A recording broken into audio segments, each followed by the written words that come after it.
All right. Good afternoon, everyone, and welcome to another edition of Nerdcamp Sports. Over here from the COC Network, I am Mike Williams, Raja Anthony Ali, and R&B are both in the building. How you gentlemen doing on this Sunday? Doing fantastic, man. Can't complain. Happy Sunday to everybody. Hopefully, everyone's joining this Denver versus Oklahoma game and all the college sports that's happening. Doing All wonderful, right. man. Doing wonderful. I'm blessed and highly favored, brothers. That's it. Well, let's get right into it as we're consolidating a little bit today.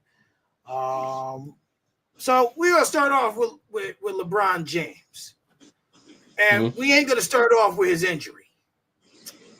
We're gonna start off talking about him getting gangster on Stephen A. Smith, and for all intended puns of how we're going to do this show moving forward, I'm hoping that Don can start to put those videos in there if they're not copyrighted. But a viral clip had came up of LeBron talking very angrily to Stephen A. Smith, very, very angrily. And, he wasn't going to address it. But once he woke up and seen everything from his agent and all and what have you, he knew that he had to address it. Have a choice. Yeah. Right. So what? And we're all fathers here. Mm-hmm. We're all fathers here, and we understand what you have to do to protect your children, no matter how old they get. You're always gonna want to protect your children, right? Right. But and my stepson and I have arguments about famous people in their personal lives all the time. When you are famous and you have when you're famous, you don't really have privacy or personal life. You can keep things private, but if you're walking down the street, people gonna go and talk to you. People gonna want to see you. People gonna want to take pictures with you. LeBron James, whether no matter how you want to word it, got his son to LA. They're playing on the same team. They made their history, and he is obviously not primed for the NBA at this moment. As media, including us, it's our job to talk about it.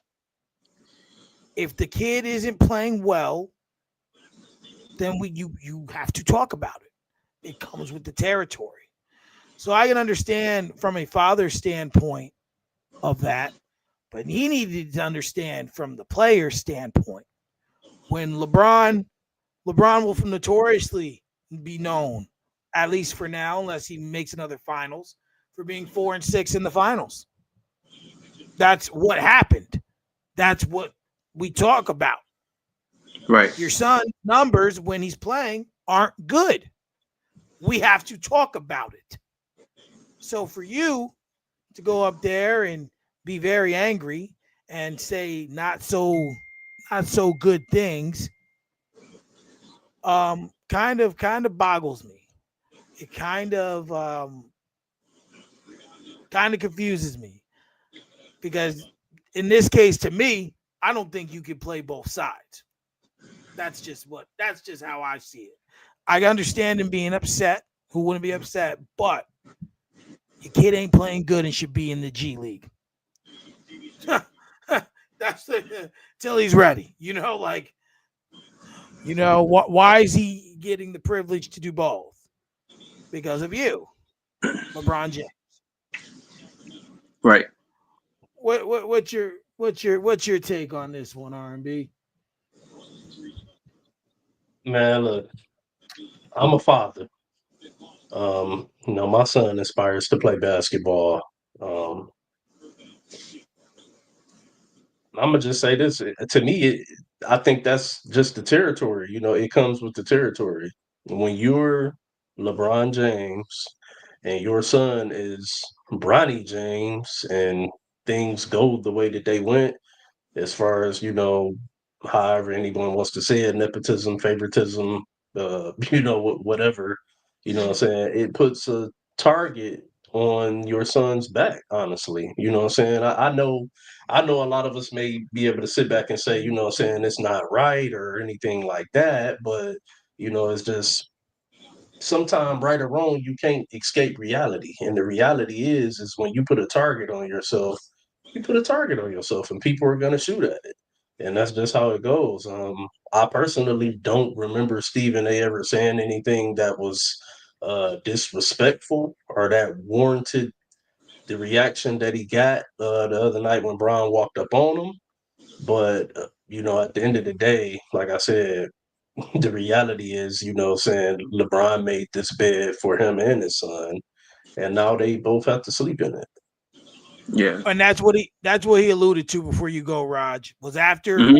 he went on and he talked about like the night, and he was talking about how LeBron James created this narrative for his son, because LeBron James was the one that said, wherever my son goes, that's where I'm going.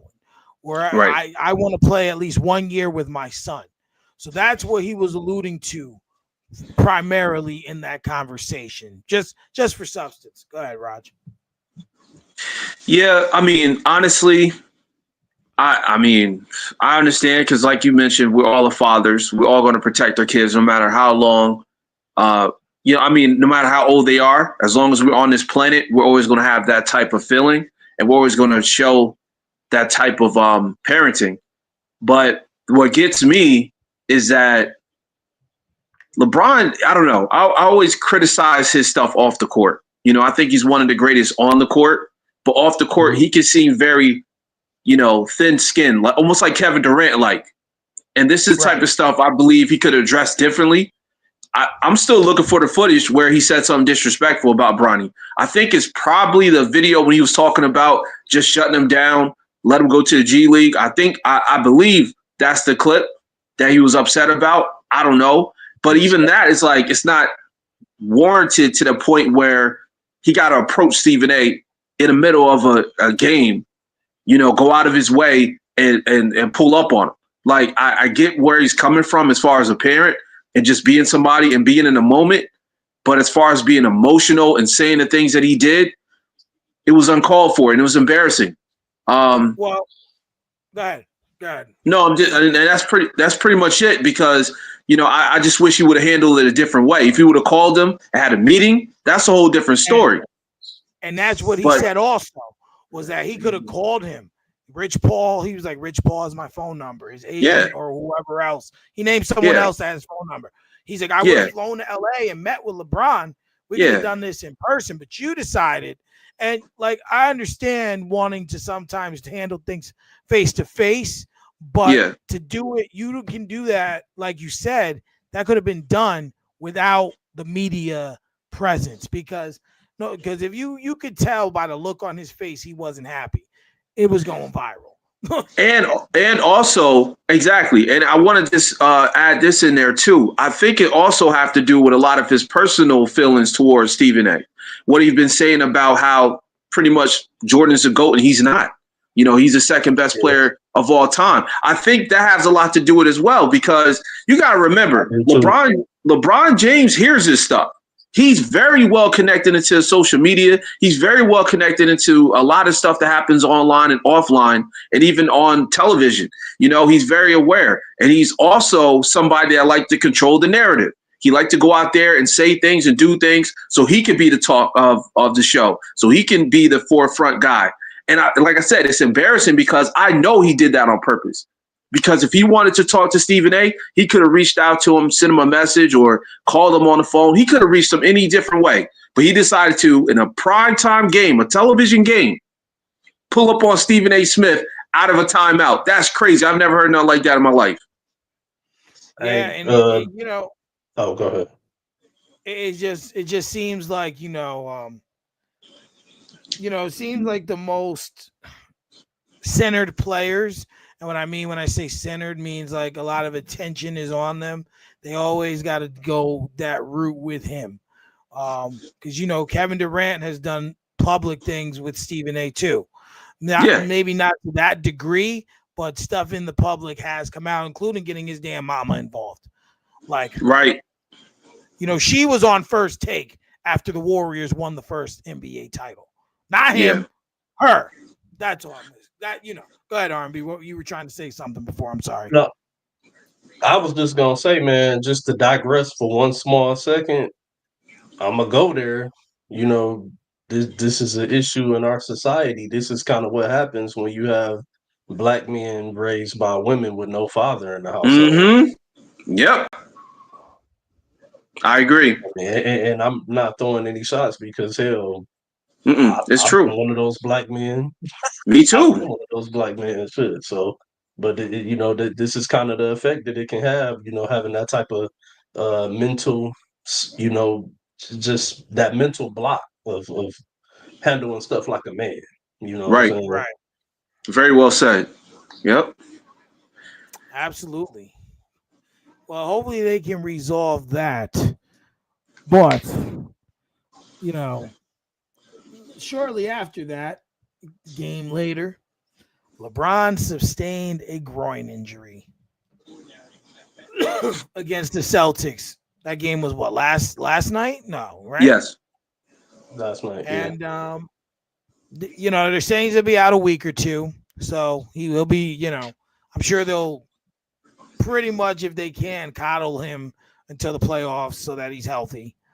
But this is a big loss because the Lakers with the trade I think it was ESPN said they had the second best chance to go to the finals or the Western Conference Finals, which could still Right. be true because they've been playing great ball. And let's give a shout out to JJ Redick as well, for someone who has never coached, and to take that job, probably the highest scrutiny coaching job in the league, and do what he's supposed to do, at least to this point. Give him credit Right. for that. But this is a big loss, because Luka's just they seem to start getting the flow, and then this is like, whoa, pump your brakes. Can they keep the second place spot in the West without LeBron James? Because Luka said it's got to be the next man up mentality, which is true, but can they keep that second spot? Well, it's easy to say stuff like next man up mentality when you're just talking Of about an course. average player going down. Right. Unfortunately, LeBron James is not an average player. So, and another thing about these groin injuries is that, yeah, they're saying 1 to 2 weeks, but it could be longer because one Mm-hmm. thing you don't want to do is rush him back from this groin injury and then have it irritated or get worse because groin injuries sometimes it takes time for them to heal. It takes time for people to get over those type of injuries. We just seen James Harden struggle with one for like damn near seemed like about a year and a half. He was struggling with that Mm-hmm. groin injury because he rushed and came back too early.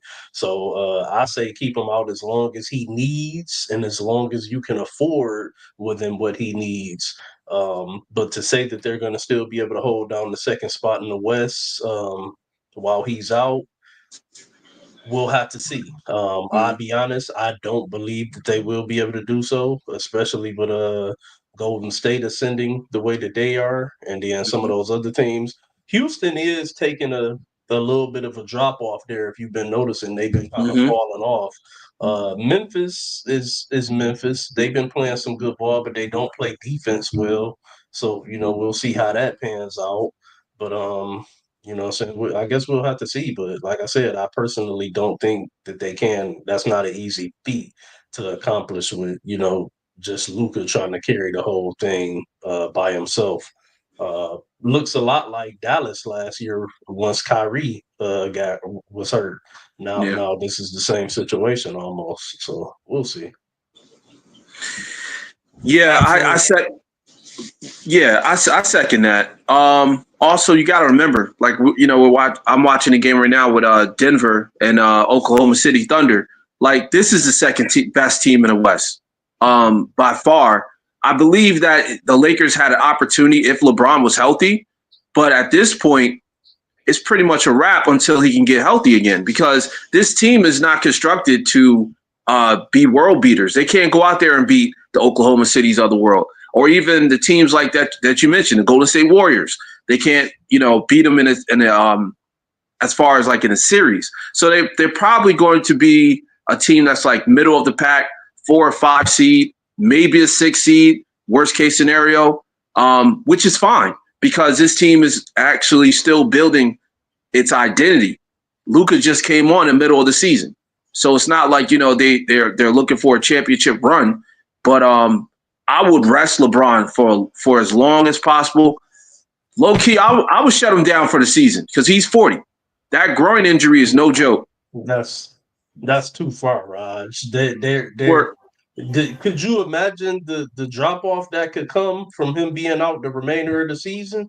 They could tremendously drop. This is a talented Lakers team with Luka and LeBron together surrounding it, right? Right. When you take one of those plugs out of the outlet, Yeah. what I'm saying? It's not the same type of power. Which I understand, but you got to also remember that LeBron is on a 2-year deal, and the season ends in like what, next month, April. Right. So if you allow him, if you say, okay, let's say they keep him out for 3 weeks, right? He's going to come in the beginning of April. He's not going to be geared up to even play in the playoffs like that. I would shut him down for the season. Let him see what happens in the playoffs. And if it doesn't work out, you just say, okay, we chalk that season up and let's run for a championship next season. Because to be quite honest, they're not going to beat OKC with a 75% LeBron coming back. It's not going to happen. And they're not going to beat Denver with a 75% LeBron coming back. They need LeBron 100%. So next season probably be the season for them to run and get that championship. Yeah, but like you said, he's 40 years old. So, what I'm saying? We all, and that's another thing. I know we all kind of looking at the way he's playing and everything, and we're looking at it as an anomaly because he's 40 years old and he's doing the things that he's doing. But it kind of makes you forget that we have to remember he's 40 years old. So these things are not going to, you know, heal as fast. Things are not going to, take course as fast for him to be able to hop back on the court. I do Right. agree, but at the same time, they also have to look at the fact that he's 40 years old. This window is not going to be there too much longer for you to try to contend for a championship. And right now, you are a contender for a championship. So if they shut him down for the rest of the season and fall out of the top 5, or the top 3, what I'm Mm-hmm. saying? That does not bode well for the Lakers at all. And not only that, if let's say he does get back, like you said, the 75% or whatever, that doesn't bode well either. So it's kind of damned if you do, damned if you don't. So Right. go for the chip while you got a chance. Yeah, I mean, yeah, because if you wait, like you said, 40 is 40. Just because he's playing freakishly well at 40 and he's the only one in his draft class, still playing from what I read the other day. It's an issue. It's an issue, and you want to go all in while you can. Not a lot of people expected the Lakers to play this well with the trade. A lot of people thought it would hurt, but to this point, they've proven it has worked. But I want to kind of switch gears and talk about the other half of this trade. We know Kyrie Irving suffered an ACL tear. I think it was earlier this week or late last week. I can't remember when it happened, but Dallas, I believe, is going to shut down Anthony Davis. I read that they might. I think they should at this point. But this is a big blow for them. Do you think, and now, and when you look at the time of year this injury happened, Kyrie's probably bound to miss most of next season too, right? Right. This injury, maybe a quarter. This injury is typically a year injury, roughly, but maybe a little less. The ACL. So maybe he'll be back December, January at the earliest, right? But Yeah, this Dallas, technology they have now is different. yeah, that's true. But even when he comes back, he's not gonna be the same right away. Like, if Yeah. even if he can get back to that at all. But what does this mean for Dallas? Because when they made this trade, they believed Anthony Davis was the guy to help them win now. And now he's out. Now the other key piece of you winning now is out. So now you're not gonna win this year. Probably not gonna win next year. Where does this leave Dallas moving forward for their franchise, in your opinion? You go ahead, Rod. You take that one first. Well, I'll keep it short and simple. Get ready to move to Vegas.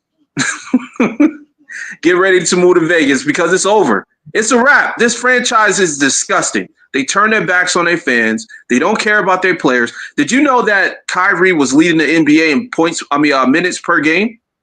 39.8. Yeah. What are we What do you doing? guys? What do you guys sent that the other day?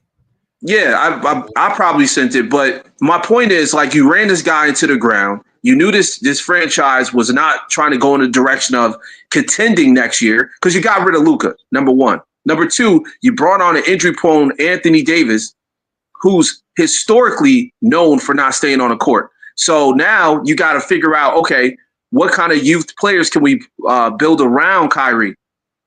They brought in Max Christie. He's good, but now look at his run. He's not playing the same as he was in the first 5 games.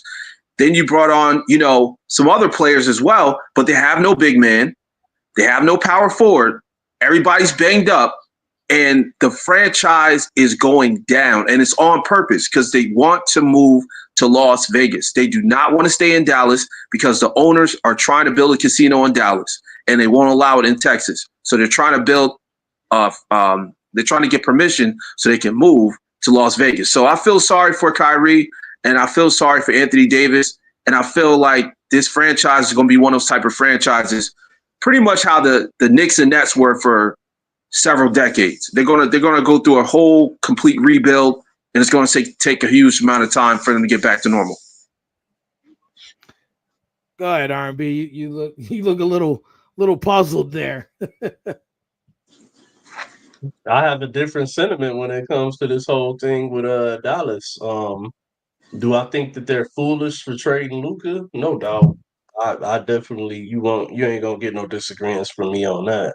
But I personally I think they've set themselves up perfectly to contend for a championship within the next 2 to 3 years. You got think about it. You trade Luka, right? Dumb move, but you do get back a world beater talent in Anthony Davis. So you pretty much kind of banking on Kyrie and AD to be your big two, right? Right. Then you still got Klay Thompson over there. You still got Daniel Gafford. You still got Derek Lively. You still got PJ Dennis Washington. Washington Jr. You know Mm-hmm. what I'm saying? You still got some pieces over there that if this team is and I gotta remind to put a caveat on that. If this team is healthy, you banking on them being healthy, this team can contend for a championship. And we'd be foolish to think not. A healthy Kyrie Irving and a healthy Anthony Davis, along with a healthy and Kelly Thompson and all of the other pieces to go along, you'll probably go in the draft again this year and try to get some more young talent out of the draft this year.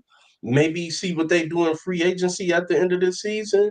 I think they've set up perfectly to contend for a championship over the next 2 to 3 years with the caveat being If Anthony Davis healthy. and Kyrie Irving being able to stay healthy. So, Mm-hmm. so I kind of look at it a little bit different, you know what I'm saying, when it comes to uh, just the overall look of how things look for them now that they've traded Luca. Now, it is a black cloud with the injuries since the trade, though.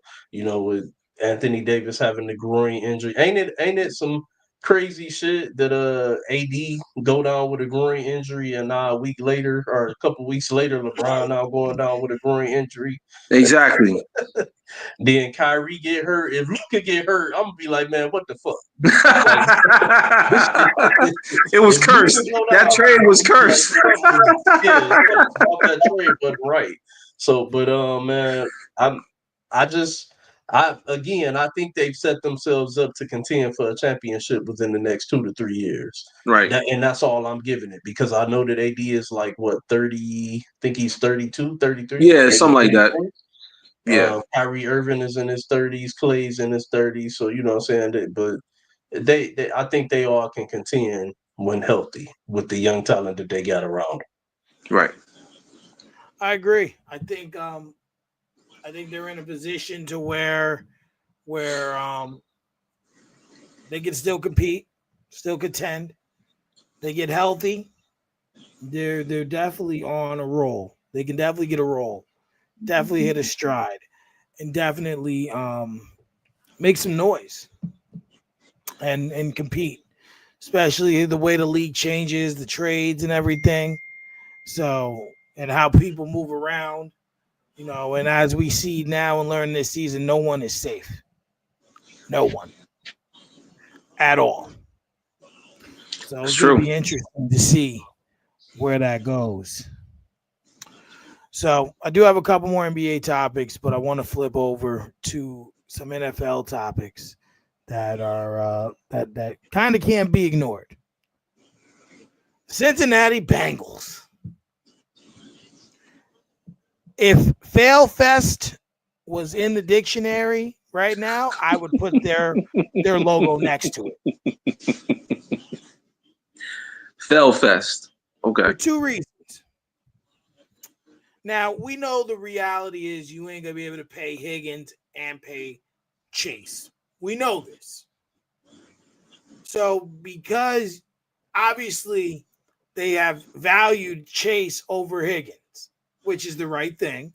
Chase is the better receiver. Part of that's due to Higgins being on the field, but Chase and Burrow have that connection, right? You tagged Higgins. I think he's going to make $26.62 million this season. But Jamar Chase went out and said that they're very far apart from a deal. Now, I forget which one of you gentlemen said it last week that this is the Bengals' fault because they didn't pay Chase last year. Yep. Now he went out and bowled the hell out, got that triple crown, and now he's put you in a position to where you had to tag Higgins because they both want their money. Yep. And now Higgins is going to be pissed. I haven't seen that he signed it or hasn't signed it. Never said that he was or wasn't.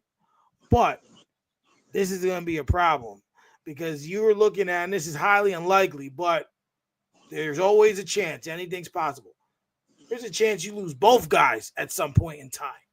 Then what? They're going to be able to re-sign both of them. Oh, yeah. I think they're going to be able to re-sign Jamar Chase and T. Higgins. And the reason being is because Trey Hendrickson, the defensive end, has just requested a trade this past week. And they have given him permission to go out and seek for a trade partner to be able to make a deal happen. So with them trading, if this happens, with them trading him and not re-signing him, this now opens up the door for them to be able to sign Jamar Chase to a big deal and also give T. Higgins an extension on a solid deal as well. So I think the way that Bengals are going to look at it, and this is just me speculating here, I think the way that they're looking at it is saying, why would we sit up and pay, our best defender in Hendrickson, what I'm saying, a big contract to still be a shitty ass defense? You know what I'm saying? Because Absolutely. he's got all the sacks and everything like that, but his sacks are not equating to the defense winning and to the team winning. So it's like, why would we give him a big deal to still be a 30 to 32nd ranked defense. We might as well just go ahead, let him get a trade suitor, trade him, sign our big wide receivers, and try to outscore everybody. Like I said, this is just me speculating, but I think that's the route that they may be going. They may be looking to just sign both receivers and see if they can just outscore people and not really worry about the defensive side of the ball like that. Well, because it's Yeah. wasted money. It's wasted money at that point. I'm sorry, Raj. No, it's all good. If you're gonna just, why am I gonna give you all this money to still be mediocre? You know, Max Crosby just robbed the Raiders. Well, less than mediocre, horrible, awful, terrible. Well, I will say the Raiders see how bad they are. The Raiders defense isn't as bad as nowhere near as bad as the Bengals. It's really the Raiders offense that sucks ass.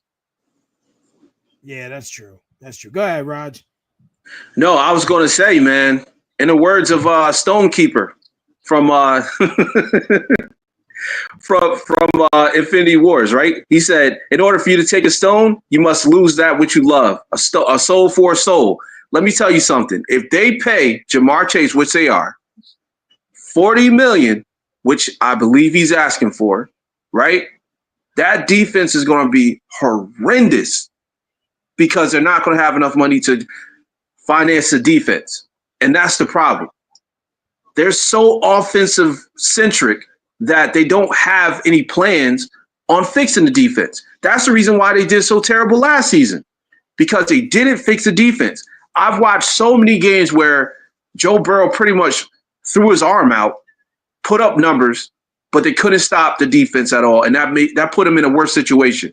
So I think Jamar Chase, in my personal opinion, I think Jamar Chase eventually gets the money, but eventually asks for a trade a year later, because that team is going to be impoverished when it comes down to the defensive side. This team is not going to be able to even get back to the playoffs if they don't fix that problem, because the AFC is loaded. They got so much talent there that it's like, who's next up to go to not even a Patrick Mahomes Invitational? Who's next up to get to the freaking wild card? That's how much the AFC is like stacked. So I don't know how it's going to play out. I think he's going to get the deal. I also think that the team is going to put up insane numbers. But as far as winning goes, it's going to be very hard to win in the AFC. This might be the first time we see one of the greatest offenses put up record-breaking numbers, along with one of the worst defenses putting up record-breaking terrible numbers. Yes. It happen with the Cincinnati Bengals this year. Yeah, I agree. Because you know what? They almost did it this year. If everybody was healthy. They also need to fix that offensive line too, my God. Oh, that line is terrible. That line is terrible. Because the line got awful. Defense got awful. Yeah. And without those two things fixed,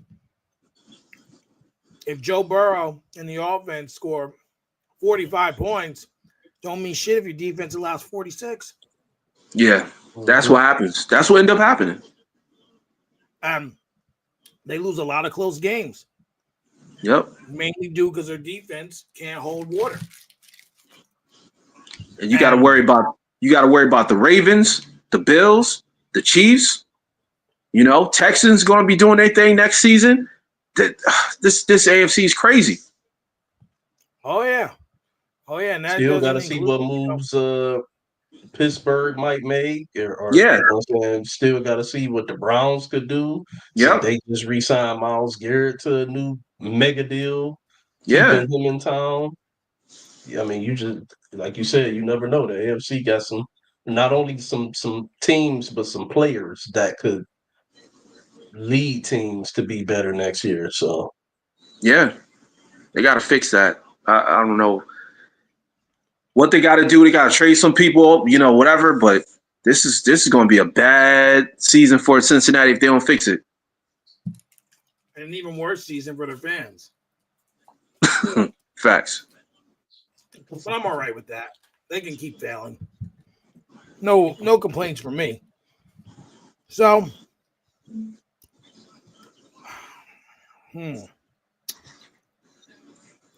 overtime in the playoffs. I'm reading that NFL wants to set it up or have a discussion about setting it up where when we have overtime in the playoffs, you know how you get down, if you score a touchdown, game's over. It's a wrap, right? Right. They want to change it to where both teams have a chance to possess the ball. Meaning, first team gets a touchdown, then they answer with a touchdown, then it's sudden death. The players, I thought that's what it players already was. Though. Yeah. Say that again.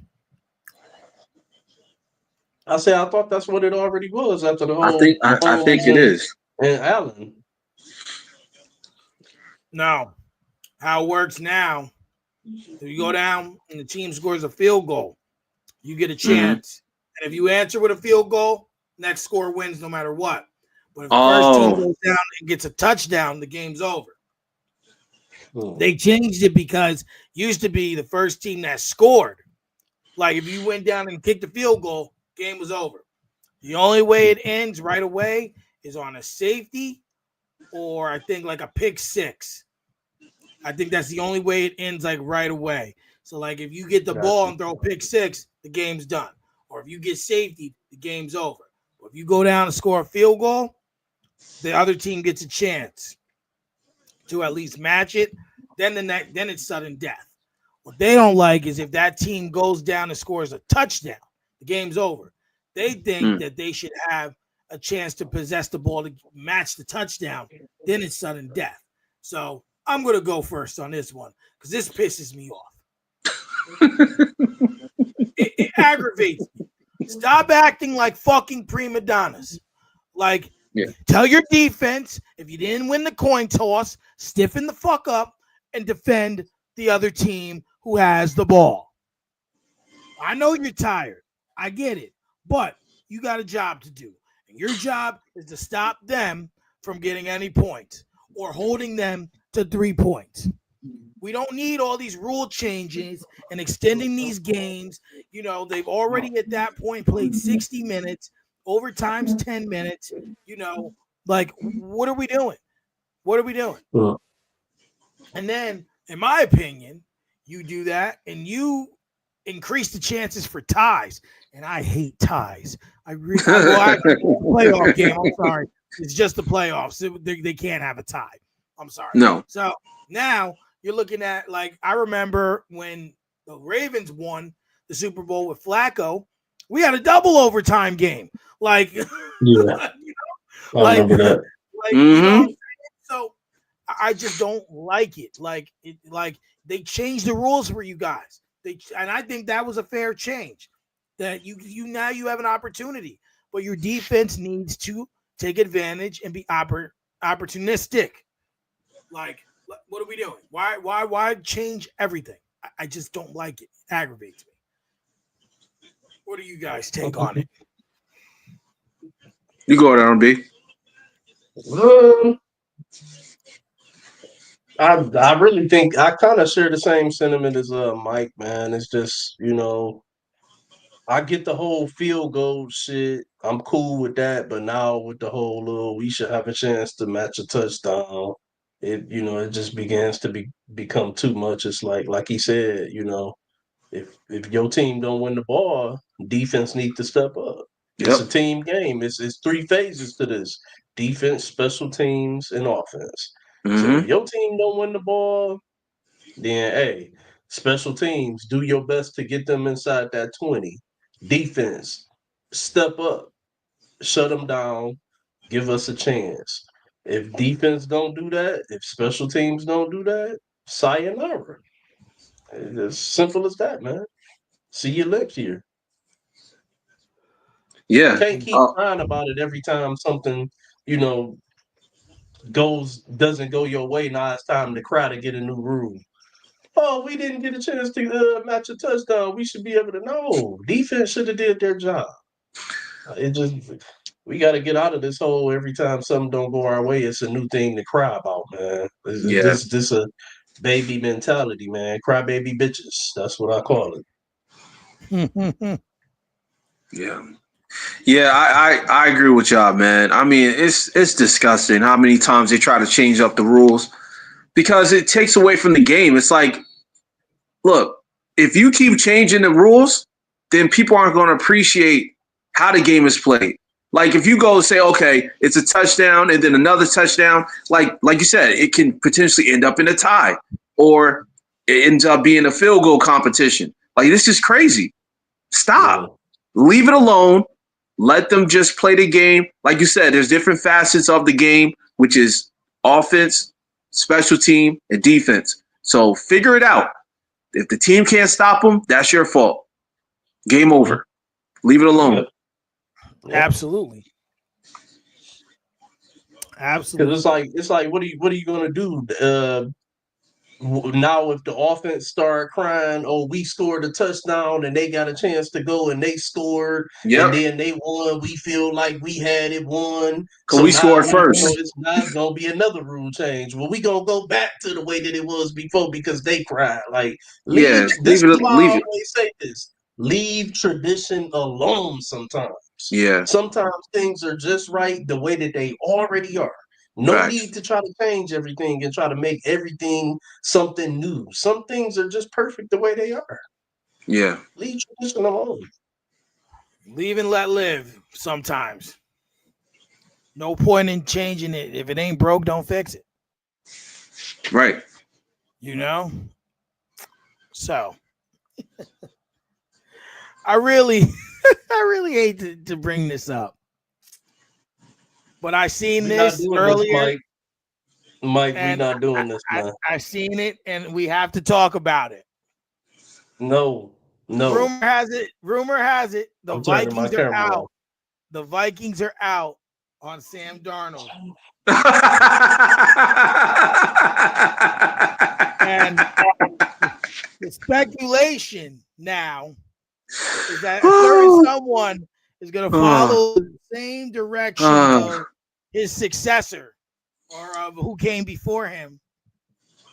There's room. the guy that he called grandpa.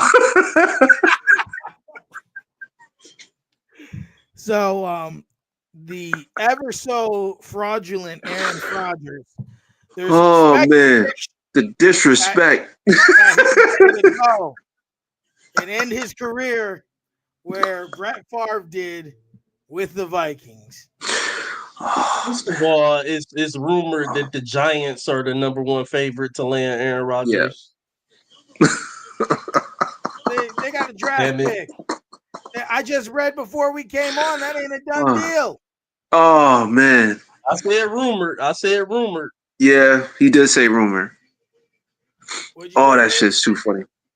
Oh. If he go to Minnesota, I'm not buying that. Yes, you are. My wife said he's got to sell his house. Huh? My wife said he's got to sell his house if he goes to Minnesota. Well, that's the whole room. That's the whole reason that they're talking about the whole rumor with the Giants is that for one, they say the Giants are clamoring for a veteran quarterback, and outside of that, they feel like he's a perfect fit because he's already there in New Jersey. He wouldn't have to sell his house and do all of that extra. Got to move shit, save some money this year, and just basically stay in the same stadium, transfer to a different team. Yeah. Yeah, but okay, but here's the thing. The Jets are better in every facet of a team. Like every facet. Like when I mean like talent-wise. Like they were supposed to have this great defense. They had the wide receivers, the running backs. What the hell do the Giants have that's going to make them better with Aaron Rodgers? Well, let me ask you this: what was the Jets' record last year? It's horrible. What was 5 the wins? Giants' record? 2 wins? I don't even remember. I don't know. Once we get to the end of the season, we kind of don't really pay attention to everyone else. Yeah. Let's see. So Hold on. Go ahead. I'm listening. I'm just pulling it up. what I'm telling you is that that for one, that defense was not what it was last year, what it had been in years previous, as far as with the Jets. I don't Jets, hold disagree on with real you. quick. Mhm. Jets were 5-12, and the Giants were 3-14. Yeah. Exactly. 2 more wins. That's it. With all of this so-called talent. So I don't think that they're expecting to get Aaron Rodgers and go to a Super Bowl. I think he's definitely, if he ends up a Giant, I think it's just a bridge situation. They're hoping to maybe get a year, maybe 2 if he decides of quarterback play out of him. I'm telling you what this is. Brian Daboll and that GM with the Giants, they're basically competing for their jobs this year. So it's really a blessing damn near that they didn't get fired this offseason with how bad the Giants were and all this whole debacle since Saquon and all of this shit, man. It's I don't even understand how they both still have a job. But I think they're both contending for their jobs this year, and that's why they want to try to get a veteran quarterback. That's where they're trying so hard to get Aaron Rodgers because they feel like he can maybe come and bridge the situation enough that can save them to get over into a new regime as far as maybe a young quarterback and so on and so forth. From that circumstance, I understand. I won't disagree with that. As long as that's the circumstance we're looking at. What were you going to say, Rod? You look like you were ready to say something. I'm sorry. No, it's all good. I was just gonna say that Aaron Rodgers had the potential to do the most funniest troll move in the history of the NFL And what's that? and go to the freaking Vikings. That is the most funniest thing. I mean, that is hilarious because he literally followed, uh, Brett Favre's career. He took the whole thing out of his playbook. How he's going to play his whole career. He's going to play in Green Bay. He's going to go to the Jets, and then he's going to go to the Vikings to retire. If he does that, that is the funniest troll move in the history of the NFL because he really didn't like him. Brett Favre, that is, he didn't really like Brett Favre. Brett Favre didn't like Aaron Rodgers when he came in. And the fact that he's ended his career the same way he did, it's genius. I hope that it happens. It would be just as funny of a troll move to see him go to the Giants and do better with the Giants than he did with the Jets. How much would that hurt, New Jersey boy? Yeah, well, that to me would make me feel like that would be like a stab. That would be like a stab in the heart, man. Because you know what, we don't want to see that. As a Jets fan, I don't want to see that. I feel like he would do that on purpose. But I would laugh if he would have went if he goes to the Vikings because I think that's funny. Oh, okay. Listen. I thought you were about to say if he was successful with the Giants, I was about to say you a damn lie. You ain't gonna. Oh hell no. I ain't going. No, I don't want to even see him play if he plays with the Giants. So I don't care where he goes. Just stay away from my Steelers, homie. Well, then again, Steve be clamoring for him. Stephen A. Smith. Your sorry ass team. He's a bad man. I wouldn't watch one game. You got a better chance at me going to a Kendrick Lamar and Taylor Swift concert. Oh no, we're not doing this. Oh, we just did. We're not doing this. We're not doing this. We just did. Listen, I got flack earlier. I got flack earlier because today's the day Biggie died. I got a Tupac shirt on. People, why are you looking at me like that? Because, man, why the hell would you do that? Because I don't listen. That's another talk for another day. I don't fuck with Biggie like that. And I don't see nothing wrong with it. Matter of fact, there he is, right there. Yeah. live from the motherfucking West Side. Side. Wow. Wow. Oh Wow. man. So we got a little bit under a half hour left. So we're gonna flip back to the NBA. So we just seen OKC in Denver. So I'm gonna ask you a simple question: MVP, the Joker or SGA? Shay, man. Shay. And it's not voter fatigue. Don't get me wrong, Joker is definitely number 2 right now in the competition. And if somehow he can wheel Denver to where they fuck around and get that number 1 seed and they're able to knock OKC out of it, but judging off of this game that just happened, that's not gonna happen.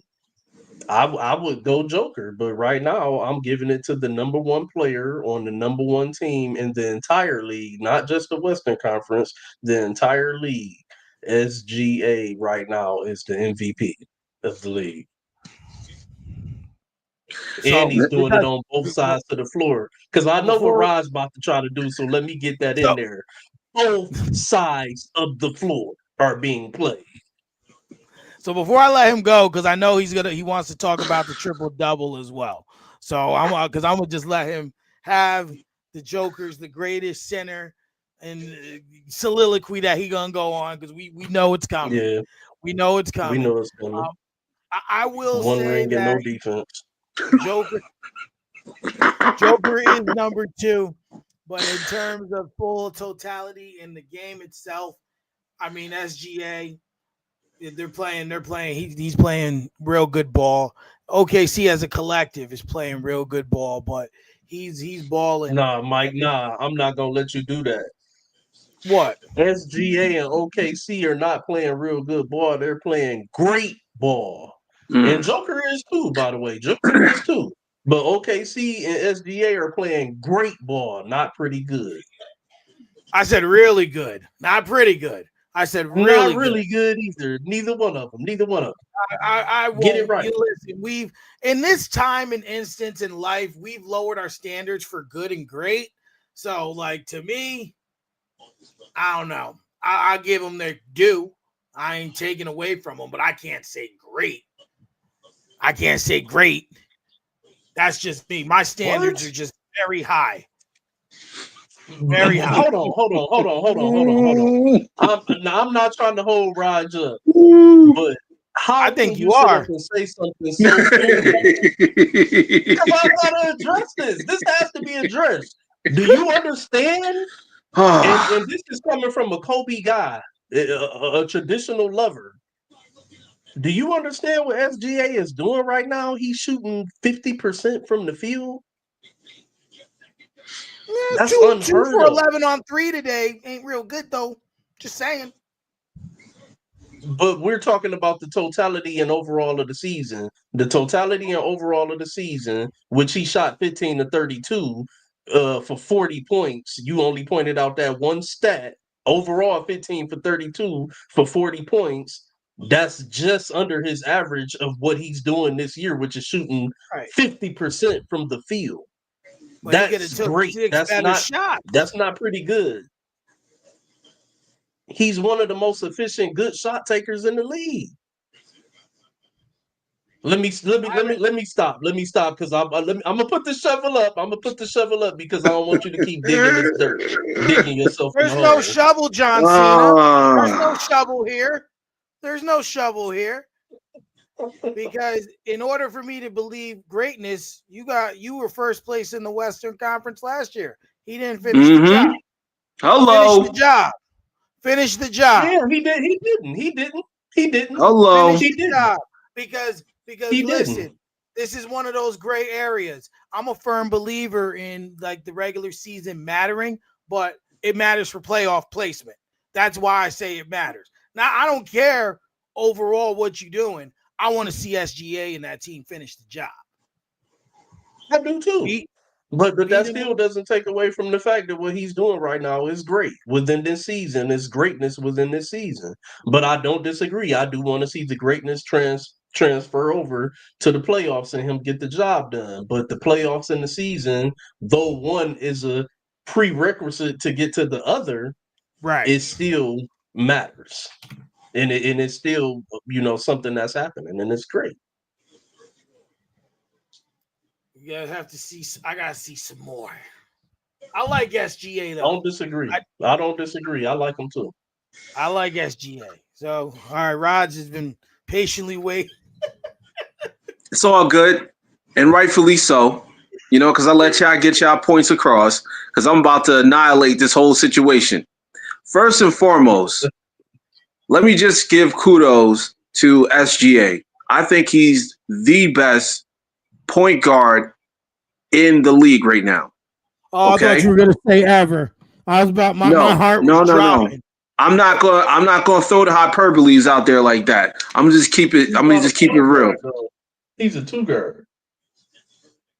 He's a hybrid. He's a Kyrie type. But all right, how about this? Best guard in the league. He's the best guard in the league right now. I can give you that. However, he is not the best player in the league. My man, Nikola Jokic, is the damn best player we have ever witnessed since. He's trying to move the goalposts. We didn't say best player. We said MVP.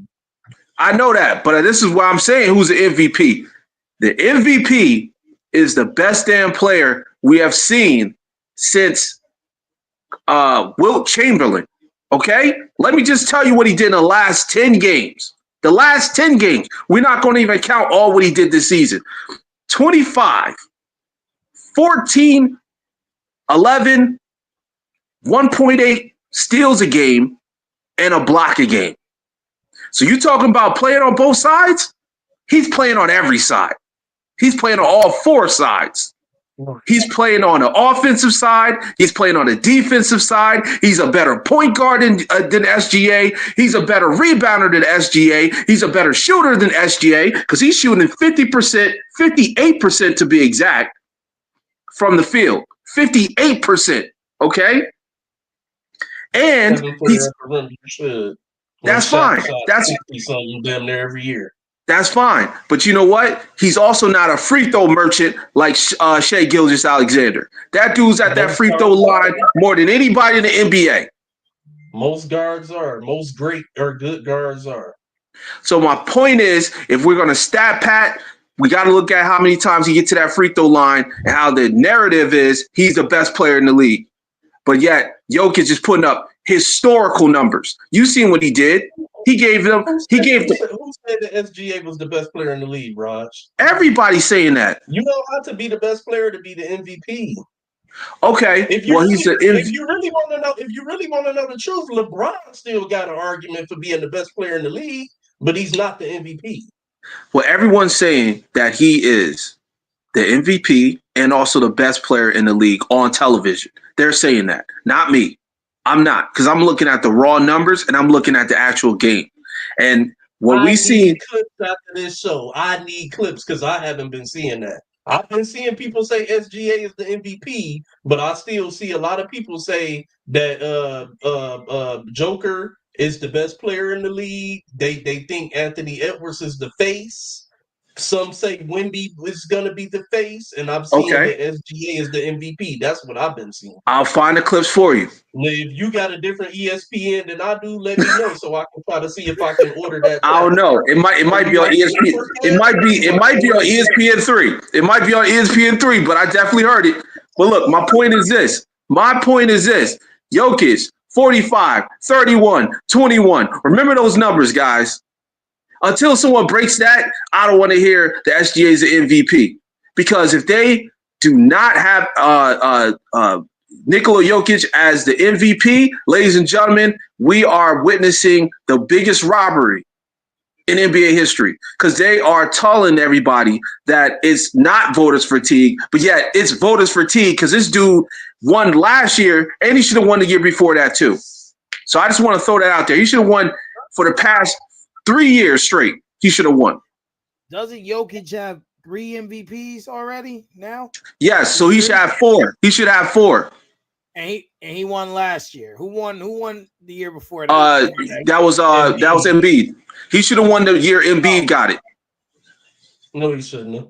Yes, he should have, because he was putting up these No, historical numbers, and everybody pretended that Embiid was putting they up didn't have voters historical fatigue. numbers too, and Embiid was playing way better on the defensive side of the end, on the fifth floor. Let me tell Embiid, you this. I'm gonna tell you Embiid this. was hobbled. If Embiid was healthy, as Joker is, then all of this Joker shit you be trying to throw around and spew would not be flying, because he would be putting up some of the same historical numbers, because he's just as good, if not better, because he's a way better defender. He just don't have the healthy knees that Joker got. And what was your quote? If was fifths, we all be drunk. Well, Yes. damn it, we'll be seeing a freaking rehab at this point, because Embiid is not that dude. He's too busy eating McDonald's. He's not worried. He's not focused on his health, and he likes to troll. Your boy out of shape too. Your boy be out of shape too. If he played for Dallas, they'd have traded his ass too. But he's in shape enough to play. See, that's the thing. He's in playing shape. Embiid don't even touch the court. So my point is, this is the greatest center we have ever seen. Nah, I think they both weigh the same. So you saying no, that? I'm just saying overall, Joker's just a big boy. I wasn't saying that, Oh, that's okay. any advantage over Embiid. Hell yeah, they both big as hell. Yeah. If the Joker were to go up against Prime Shaq, he would take Prime Shaq. See, you put it in a stance where it's like it's a one-on-one situation. Of course, it's going to be a different type of game if it's one-on-one. I'm just saying. But I'm just saying in general. In general, are you talking about like team-wise? I'm saying, yeah. I'm saying in a team game, you're going to take the Joker over Prime Shaq. Yes, absolutely. Because he's out rebounding Shaq, he's out scoring Shaq, and he's getting assists, and he's blocking, and he's getting steals. Early 2000s Shaq? Yes. 36 points, 18 all that rebounds stuff. or 16 rebounds. Okay, and I just told you guys, in the past 10 games, 25, 14, and 12. And then you got to add in that 1.8 steals and that block. So, Rod, what if I told you hold on. Did they change the rules of the game because of Nikola Jokic? No, they changed the rules because of Nikola Jokic. He's benefiting from the change of the game for Shaquille O'Neal. Okay. The Joker's benefiting from. Yes, which is true. He is benefiting from it because he's a center that's benefiting from it. But okay, go ahead. They changed the rules for Shaq. Shaq is one of the most dominant forces ever. Like not even at his position ever in any sport for that matter. Jokic hasn't done anything to even reach something of that echelon, to even put him there as a top 5 center, top 10 center. All right, listen to this. No, I think that's a little preposterous there, Mike. I definitely think what Joker has done up until now puts him in the argument to be a top 10, possibly top 5 center. But what I will say though is that I feel like he is benefiting from an era that he's playing in right now, where he's the best center because there's no fucking centers. Name centers. There's no centers. If to Mike's point, if you take Joker and you put him back, and I know this is all kind of like, hypothetical and shit like that, but if you take Joker and you put him back in the era where you had centers like Shaq and all of these other guys, Tim Duncan, true bigs that he would have had to match up against, I'm not saying that he's not good, but I don't think we see the same greatness out of him that we see in this era where there's nobody on his level. None of these centers are good. He's matching up against dudes who are the size of Kevin Durant, but don't have Kevin Durant skill at all. These 7-footers that shaped like Kevin Durant, that all these Derek Lively's and like this is what he going up against. He not going up against no Shaqs, no Tim Duncans, no Rick Smiths, no Dikembe Mutombos, and none of them type of. He not going up against none of that type of shit. So that's like saying that Jordan didn't go up against any guards that's on the level of these guards of today. Jordan did, but we know Jordan did go up against some great guards. Clyde Drexler, Gary Payton, just to Yeah, name a couple. but what I'm saying is Dumars, Isaiah Thomas. we got to look at it for what it is, guys. We have never seen a center put up the type of numbers that Jokic is putting up on a nightly basis. And on top of that, Modern and day, on, we have. and on top of that, right? We're talking about he equating for almost 40 points a game, 25 points and 12 assists. That's 37 total points. That's almost damn near 40 points by himself. So if that's like saying that, okay, guys, I just need y'all to score 60 for the night. I'm going to help y'all score 40. I'm going to put up 25, and I'm going to give y'all 12 assists. That's what type of power and that's what type of influence that Jokic have every single night. There's people who don't even touch or even sniff 30 points a night.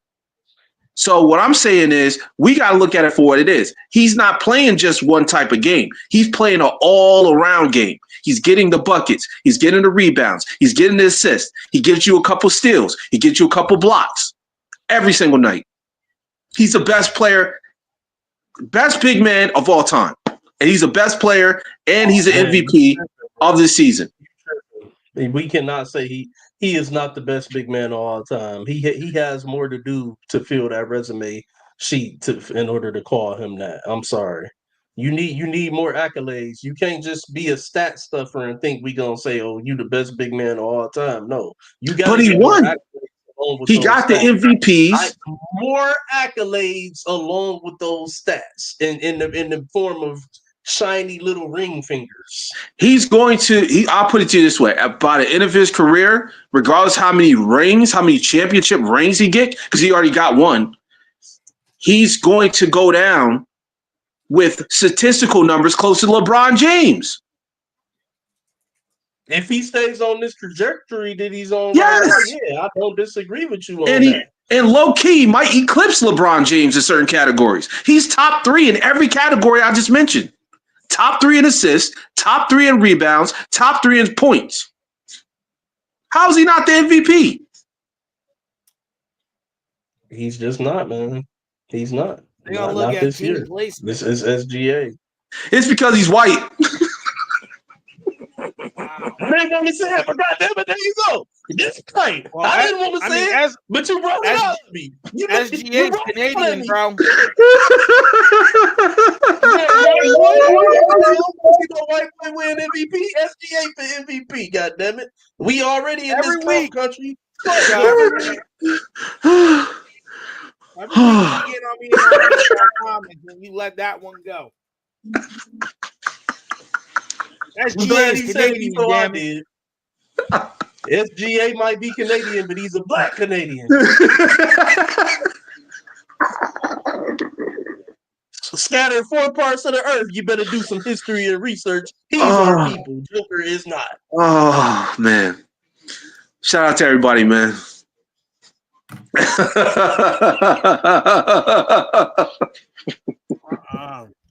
I had to wait until Mike was eating for me to say it.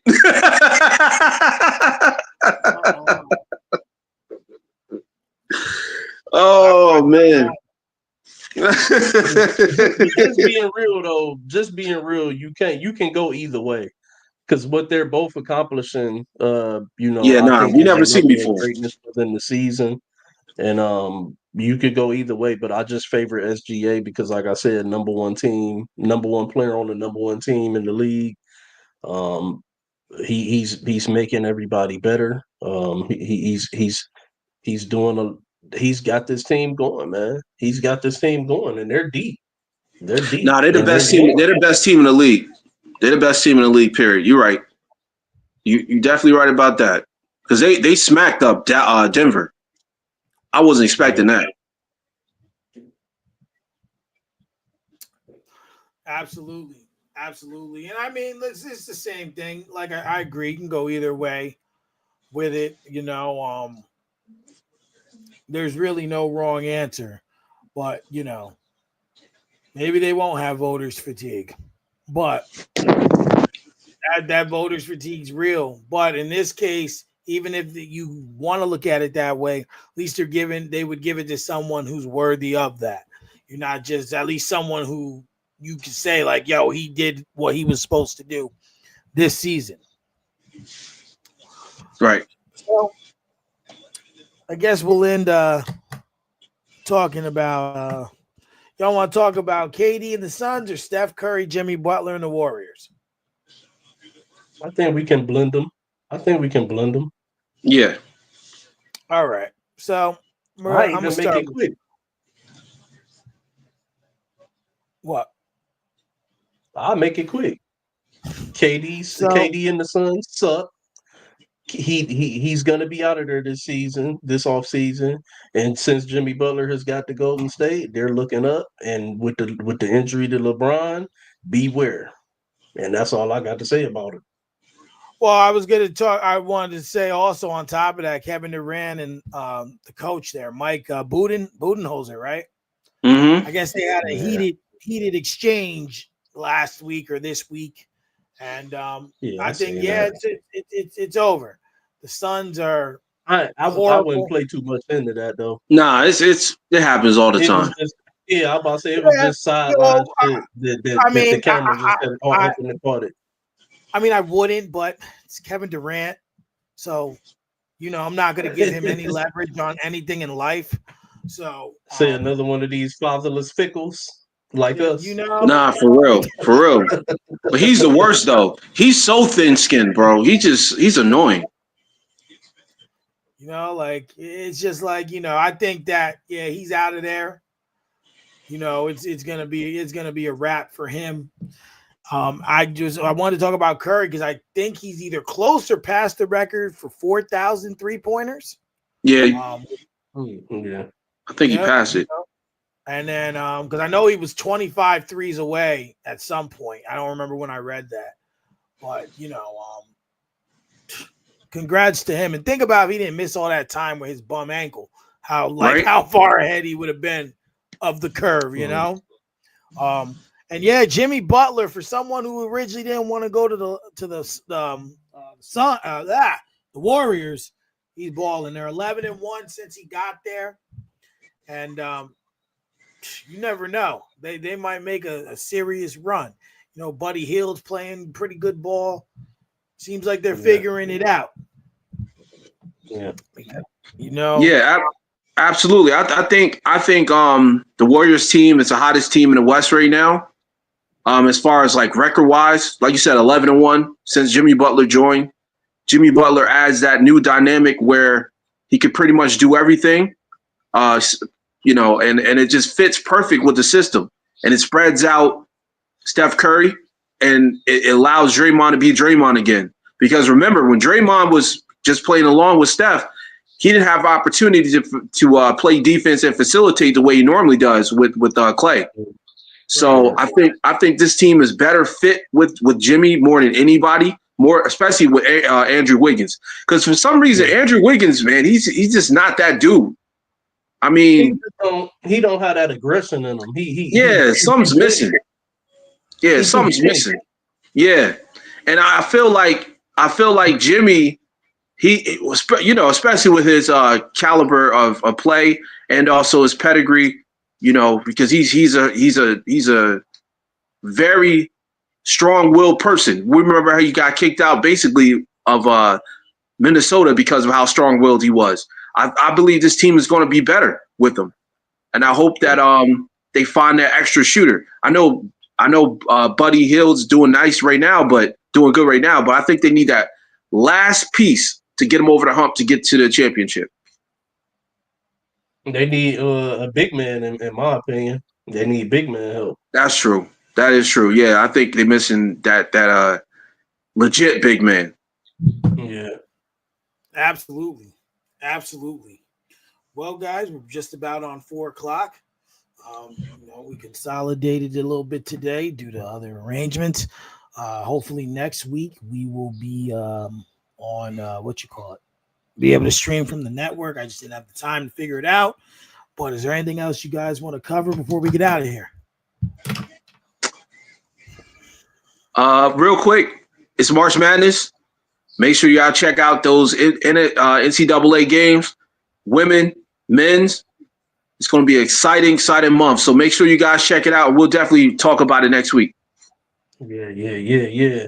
Real quick for me too, I just got a special PSA for Brad Holmes and the Detroit Lions. PSA: get a fucking pass rusher in here opposite Aiden Hutchinson. Okay, we see Myles Garrett already got locked up on this deal, so it could be a bluff, but it don't look like he's gonna be able to be traded. So that leaves us Bosa, Mm-hmm. Khalil Mack, Mm-hmm. or Hendrickson. We need one of those three, Brad Holmes, in order to try to make this Super Bowl push next year. And to end it, God damn it, you got to pay Hutch right now.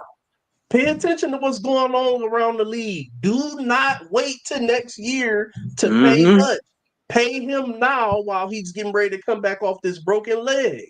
Because you see the deal that Max Crosby just got. You see the deal that Myles Garrett just got. If you let this man come back and win Defensive Player of the Year or play out of his mind and outplay either one of those two and have to pay him next year, we are fucked. Yeah. Pay him now while the price is low. And I'm done with it. Yeah. That's real right there. Yeah. All right. Well, we will be back next Sunday, I believe 10 a.m., hopefully over from the network.